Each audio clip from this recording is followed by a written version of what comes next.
je vais prendre un exemple hors sujet, mais il est quand même dans le sujet parce qu'aujourd'hui, on a tous des difficultés pour venir à cause des grèves. J'entends de grèves donc, eu égard, à la réforme des retraites.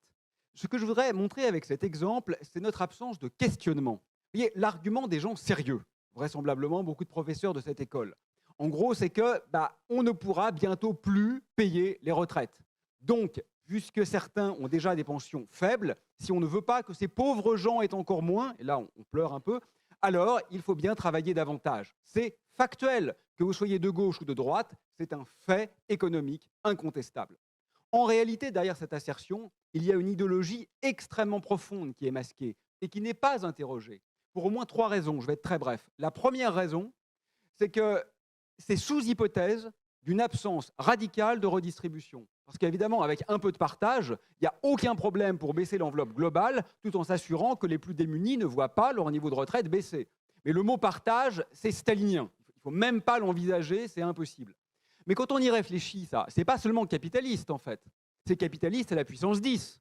Parce que, encore, que les gens aient des revenus différents en fonction de leur activité, on peut le questionner, on doit le questionner, mais on peut le comprendre aussi.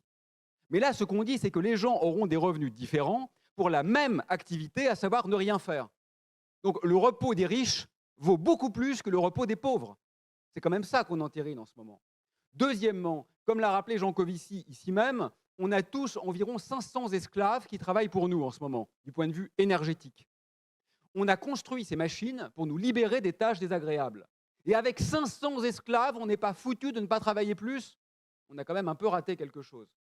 Et troisièmement, du point de vue écologique, la seule et unique mesure qui a un tant soit peu de sens et de signification, c'est de baisser la production. Tout le reste, c'est du greenwashing.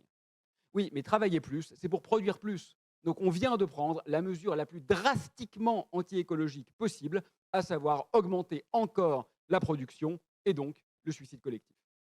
Le sérieux n'est pas dans le camp que vous pourriez croire.